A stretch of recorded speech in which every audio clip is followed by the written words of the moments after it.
하나님 아버지와 그리스도 예수 우리 주께로부터 은혜와 긍휼과 평강이 넘치기를 간절히 축원합니다.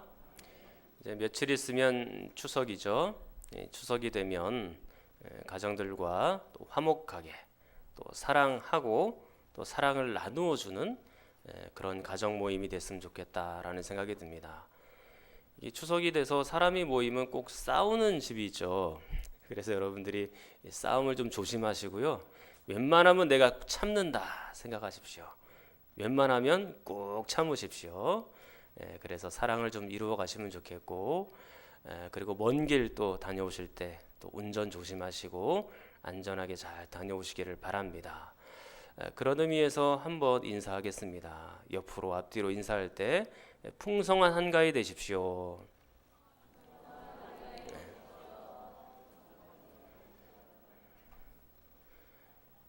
여러분들이 밝게 웃는 모습을 보니까 보기가 참 좋습니다. 이단을 막아낼 때 가장 중요한 것 중에 하나는 하나님을 아는 것. 그것이 굉장히 중요하죠. 6장에서는 하나님께 대하여 9가지로 묘사하고 있습니다. 13절을 한번 보십시오. 첫 번째, 만물을 살게 하신 하나님. 두 번째는 15절입니다. 기약이 이르면 하나님이 그의 나타나심을 보이시리니 예수 그리스도의 재림의 시기를 정하시는 하나님. 세 번째, 하나님은 복되신 분이다. 네 번째, 하나님은 유일하신 분입니다. 다섯 번째, 하나님은 주권자이십니다. 여섯 번째, 하나님은 어떤 분입니까? 만왕의 왕이시며 만주의 주시라, 그렇게 되어 있습니다. 세상의 유력한 왕들에 대하여 자칭 타칭 만왕의 왕으로 만주의 주로 그렇게 불리는 경우가 있었습니다. 구약 성경에 보면 바벨론 왕이라든지 페르시아 왕이라든지 또 이집트 왕이라든지 그런 유력한 나라의 사람들을 만왕의 왕 그리고 만주의 주 황제들을 그렇게 표현했던 것이죠. 그리고 신약으로 넘어와서도 로마 황제를 만주의 주로 마치 신격화하여 그렇게 섬기던 일이 있었던 것입니다. 그러나 우리에게 있는 유일한 왕, 우리에게 있는 유일한 주님은 누구시다 말하는 겁니까? 하나님밖에 없다라고 말하는 것이죠. 그리고 하나님은 어떤 분이십니까? 16절을 보시면 일곱 번째, 오직 그에게만 죽지 아니함이 있고 하나님은 영생하시는 분입니다. 그리고 그 영생을 성도들에게 나누어 주시는 분이시죠. 그리고 여덟 번째, 하나님은 어떤 분이십니까? 가까이 가지 못할 빛에 거하시는 분. 이것은 초월성을 말하는 겁니다. 하나님이 우리 위에 초월해 계신다, 그런 의미예요. 하나님은 너무나 크고 위대하시고 엄청난 분이기 때문에 초월해 계신 분이시죠. 우리와는 멀리 떨어져 계신 분입니다. 그런데 동시에 이 하나님이, 이 놀라운 하나님이 우리 가운데 오신 겁니다. 그리고 여러분들의 심령 가운데 계신 겁니다. 그걸 바로 내재성이라고 말하는 겁니다. 우리 안에 있다, 그런 뜻이죠. 그래서 초월성과 내재성을 동시에 가지고 계신 분이 바로 하나님이십니다. 그리고 아홉 번째, 하나님은 어떤 분이십니까? 어떤 사람도 보지 못하였고 또 볼 수 없는 이시다 그랬습니다. 과거에도 그렇고 현재에도 그렇고 하나님을 본 사람은 아무도 없습니다. 앞으로도 하나님을 본 사람은 없을 것입니다. 다만 하나님은 만날 수 있죠. 그리고 그 하나님은 체험할 수 있습니다. 이렇게 하나님께 대하여 9가지로 묘사를 하고 있는데, 그러면 우리가 해야 되는 일은 무엇일까요? 16절을 다시 보십시오. 끝부분에 보면 그에게 존귀와 영원한 권능을 돌릴지어다, 그렇게 되어 있습니다. 하나님께 찬양하라, 그 얘기입니다. 하나님을 여러분의 뜨거운 가슴으로 찬양할 수 있기를 바랍니다. 여러분의 입술로 하나님을 높여 드리십시오. 그리고 여러분의 삶으로 하나님을 자랑하십시오. 그렇게 뜨거운 가심과 그리고 입술과 여러분의 그 삶으로 하나님을 높여드리는 것이 우리가 해야 되는 일입니다. 이제 오늘은 17절부터 19절 말씀, 본문은 추가된 주제입니다. 누차 말씀을 드렸지만 이 디모데전서, 디모데후서는 기본 논지가 있습니다. 논지 주제로 쭉 가다가 한 번씩 추가되어 나오는 주제가 있죠. 오늘 바로 17절부터 19절이 추가되어 있는 주제입니다. 17절 이렇게 시작을 합니다. 내가 이 세대에서 부한 자들을 명하라 그랬습니다. 바울은 디모데를 시켜서 부한 자들에게 명령하고 설교하라 그렇게 말합니다. 이 부에 관한 주제는 이미 9절에도 10절에도 등장하고 있죠. 9절에도 보니까 부하려 하는 자들은, 그리고 10절에 돈을 사랑함이 일만하게 뿌리가 되나니 그랬습니다. 이미 9절과 10절에서 말씀해 놓았지만 17절에서 19절까지 추가하여 그리고 또 부연하여 우리에게 설명해 주고 있는 말씀이 되겠습니다. 그런데 그 대상을 한번 보십시오. 이 설교의 대상, 명령의 대상이 누굽니까? 부한 자들 그렇게 되어 있죠. 일반적인 성도가 아니라 왜 콕 집어서 부한 자들에게 명령하고 부한 자들에게 설교하라 그렇게 얘기했을까요? 거기에는 어떠한 배경이 존재한다고 여겨집니다. 디모데전서와 디모데후서의 배경이 되는 교회가 어떤 교회라고 그랬습니까? 어떤 교회입니까? 혹시 또 잊어버리신 건 아닙니까? 에베소 교회입니다. 잊지 마십시오. 이제 디모데전서 다 끝나서요. 여러분들에게 언제 또 물을 수 있을지는 모르겠지만 다음에 물어보면 이 교회의 배경이 어떤 교회라고요? 그렇게 얘기하시면 됩니다. 근데 에베소 교회가 에베소라는 도시에 있는 그런 교회를 통칭하는 것입니다. 당시에 이 에베소는요 굉장히 유명한 도시였고 지금도 이 터키에 가면 에베소 도시가 존재합니다. 여러분들이 터키에 선교 여행을 가시면 이 에베소는 꼭 한번 들려보십시오. 그 안에 기독교 유물이 아직도 많이 있고 비교적 잘 보존이 되어 있다고 합니다. 저도 한 번도 가본 적은 없는데요. 터키 갔다 온 분이 그러셔요. 그러니까 에베소에 여러분들이 꼭 한번 가보시면 좋겠다 생각이 들고요. 근데 이 에베소 교회는요 세계에서 가장 큰 도시 중에 하나였습니다. 당시의 인구가 20만 명, 30만 명 그 정도니까 큰 도시죠. 그리고 동시에 항구 도시입니다. 그래서 무역을 아주 잘하는 도시였고요. 우리 인천도 항구 도시 아닙니까? 그래서 이 인천 그 부두에 가보면 이 컨테이너에 물류가 가득 차 있습니다.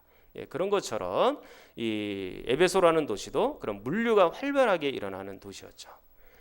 물류가 자꾸 이렇게 거래가 오고 가니까 그 다음에는 시장이 이제 발달이 될 수밖에 없습니다. 시장에서 이런저런 물목과 물품들을 사고 팔고 하는 일을 하는 거죠. 그러면 시장이 발전이 되면 또 뭐가 있습니까? 돈 거래를 하기 때문에 은행이 필요합니다. 그리고 세무사들이 필요하죠. 세금들을 또 계산해서 나라에 또 드려야 되니까요. 그리고 돈 거래를 하다 보니까 서로 갈등이 있고 싸울 수도 있겠죠. 그럼 누가 필요합니까? 변호사들이 또 필요한 겁니다. 사람이 또 많이 모이니까 철학자들 그리고 예술가들이 모여서 자신의 철학을 펴고 또 공연을 보여주는 그런 일들도 있었죠. 그러니까 이런저런 사람들이 에베소 도시에 모여서 큰 도시를 이루게 되었고, 그리고 그 과정 속에서 무역을 하다 보니까 이 부자로 살아가는 사람들이 꽤 많이 있었던 것입니다. 그런데 그 부자로 사는 사람들이 교회가 세워지자 교회 안으로 밀려 들어온 겁니다. 그렇기 때문에 사도 바울이 뭐라고 얘기하는 거예요? 그 부한 사람들에게 명령하라. 그 부자들에게 이렇게 설교해야 된다라고 말하는 것이죠. 오늘 이 말씀이 저희 교회하고도 상관이 없는 건 아닙니다.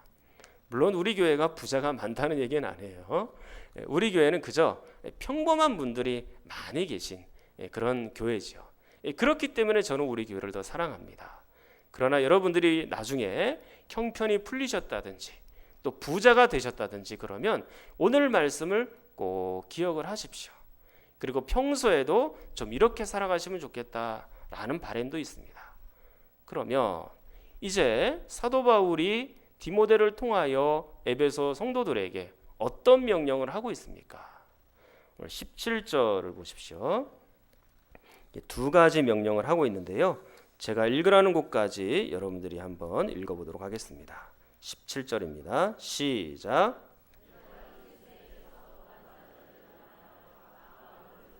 거기까지 읽겠습니다. 자, 첫 번째 명령은 무엇입니까? 마음을 높이지 말아라 그랬습니다. 교만하지 말아라 그런 뜻이에요. 겸손해라, 낮아져라, 재물이 많다고 너의 마음을 높이지 말아라 그렇게 말씀하고 있는 거죠. 여러분, 재물이 많은 분들은 다 교만한 분들이십니까? 그런 것들을 우리가 한번 생각해 보기 위해서 성경의 인물을 찾아보는 것도 필요할 것 같아요.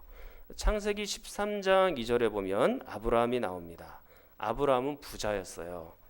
아브라함에게 가축과 은과 금이 풍부하였더라 그렇게 돼 있습니다. 비록 부자였지만 그가 교만하였다라고 말한 적이 없습니다. 그리고 창세기 26장 13절에는 이삭에 관한 얘기가 나오는데요. 이렇게 되어 있습니다.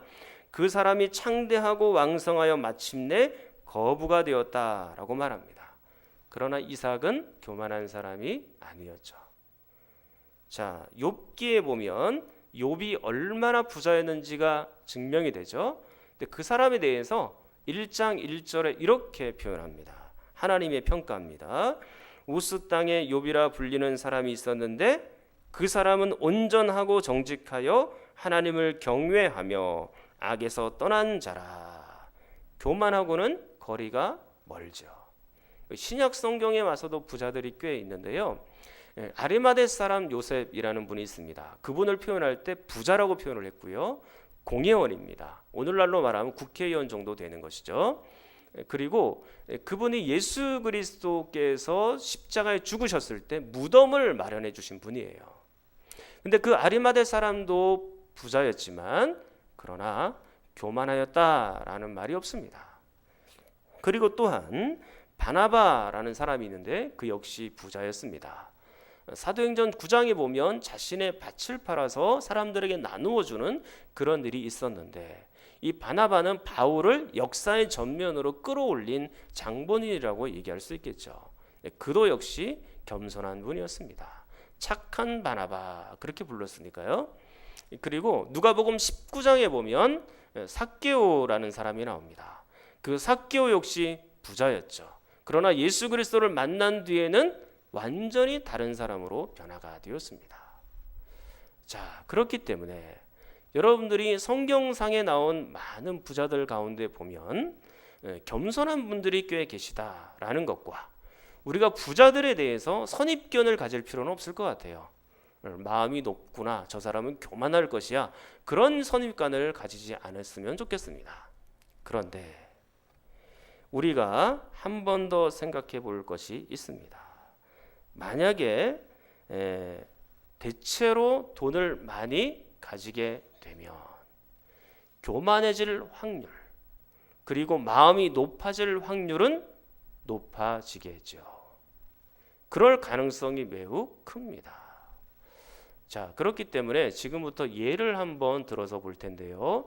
에베소 도시와 비슷한 구약의 한 도시가 있습니다. 한번 살펴볼게요. 에스겔 27장입니다.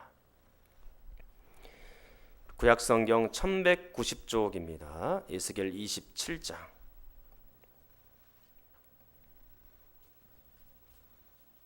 에스겔 27장 1190쪽입니다. 구약성경 1190쪽 에스겔 27장입니다. 에스겔 27장 구약성경 1190쪽입니다. 자, 27장 2절에 보시면 두로라는 도시가 나옵니다. 그런데 3절에 이 두로를 향하여 너는 두로를 향하여 이르기를 바다 어귀에 거주하면서 여러 섬 백성과 거래하는 자여 그랬습니다. 바다 어귀에 거주했으니까 항구 도시라는 걸 알 수 있죠. 그리고 무역업이 있다라는 것도 알게 됩니다. 자, 그리고 나서 9절을 한번 보십시오. 9절 끝부분에 보면 내 가운데서 뭘 합니까? 무역하였다라고 말하죠. 항구 도시니까 이 무역이 자연스럽게 이루어질 겁니다.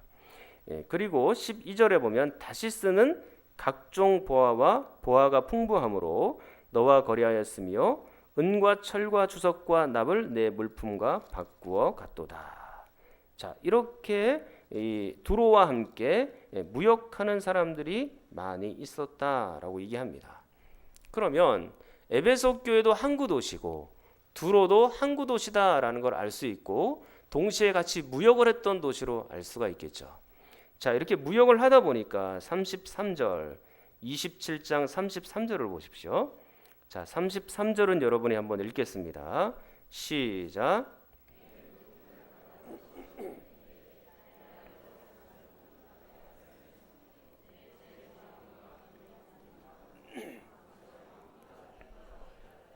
그렇죠. 이제 무역을 하다 보니까 많은 것들이 풍족한 상황이 된 겁니다. 재물도 많아지고 심지어는 다른 나라들까지도 풍족하게 하는 이 그런 역할들을 두로가 했던 것이죠. 자, 그러면 이 두로와 에베소 교회의 상황이 거의 흡사하지 않습니까? 그러면 이제 이 두로의 심정과 마음은 어땠을까요? 그들이 정말 겸손했을까요? 28장 2절을 보십시오. 인자야, 너는 두로 왕에게 이르기를 주 여호와께서 이같이 말씀하시되 내 마음이 교만하여 말하기를 그랬습니다.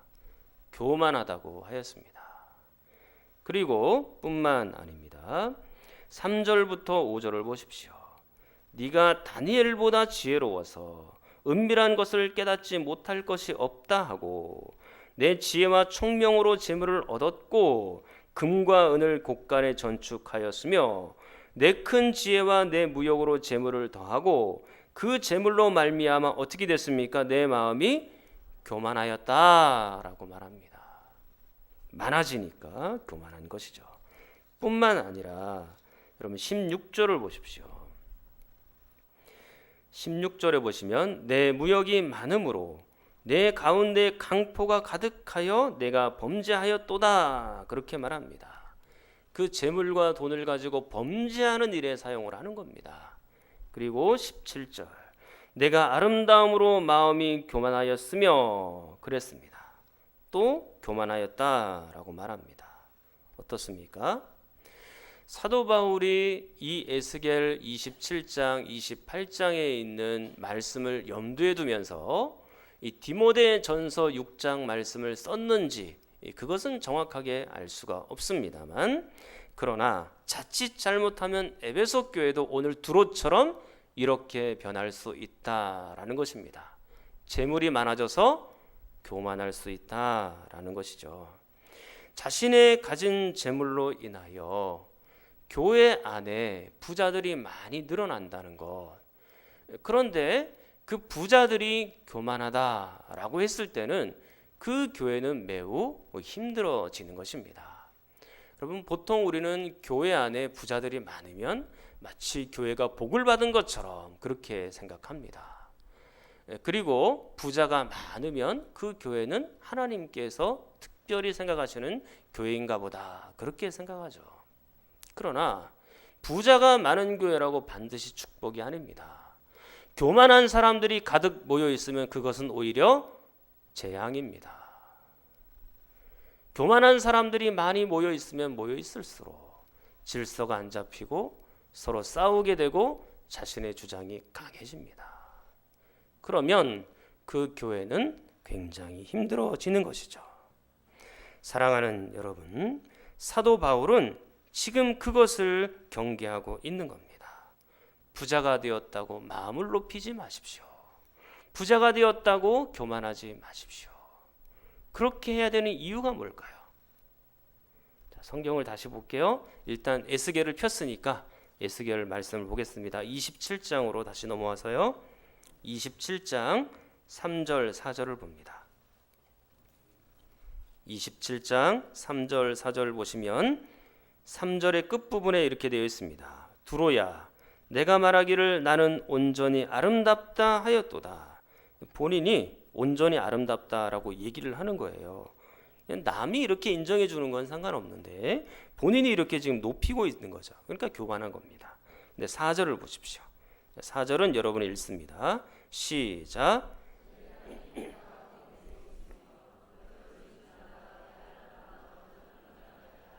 아멘. 그렇습니다. 너를 지은 자가 내 아름다움을 온전하게 하였도다.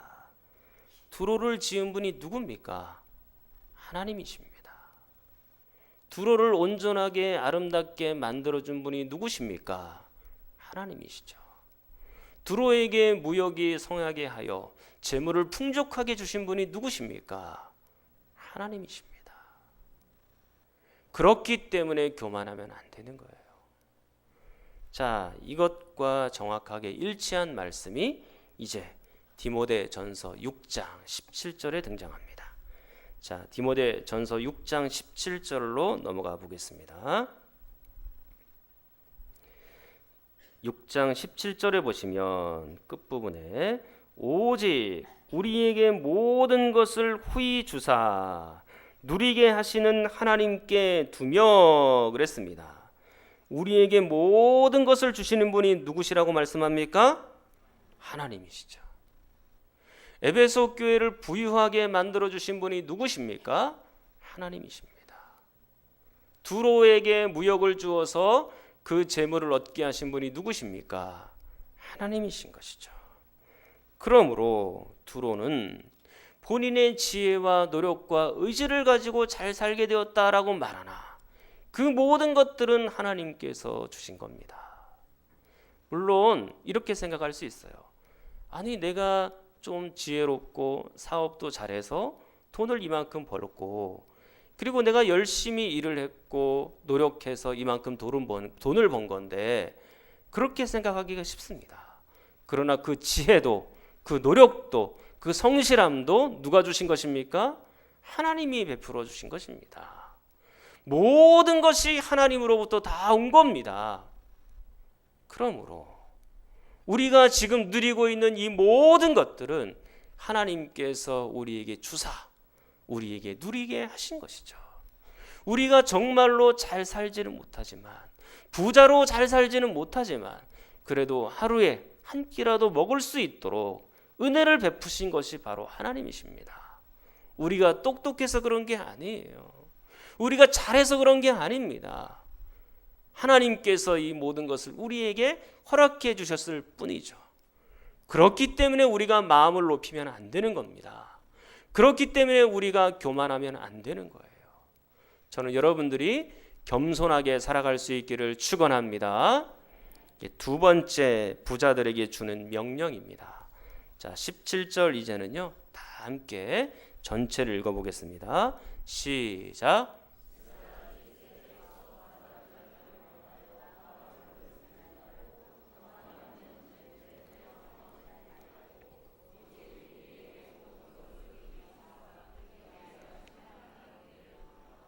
두 번째 명령은 무엇인가? 재물에 소망을 두지 말라. 그 말씀입니다.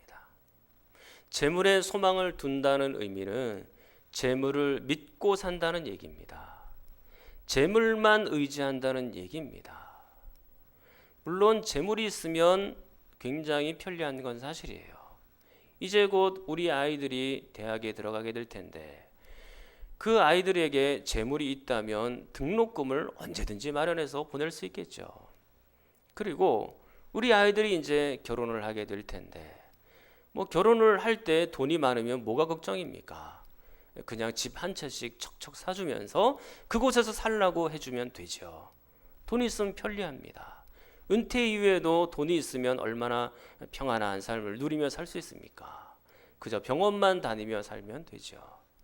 그리고 돈이 있으면 병도 고칩니다. 돈이 있으면 이렇게 해결해야 될 게 많아요. 돈이 있으니까 하나님께 절절하게 구하지 않아도 하나님을 처절하게 의지하지 않아도 내게 해결할 부분들이 많습니다. 그런데 그게 문제인 겁니다. 그게 문제예요. 하나님을 절절하게 의지하지 않는다는 거. 하나님을 절절하게 찾지 않는다는 거. 그게 문제인 겁니다. 그렇기 때문에 오늘 성경은 뭐라고 말하는 겁니까? 재물에 소망을 두지 말아라. 그렇게 말하는 겁니다. 우리가 재물에 소망을 두지 않고 살아야 되는 이유는 무엇입니까? 17절 가만히 보시면 표현이 이렇습니다. 정함이 없는 재물에 소망을 두지 말아라.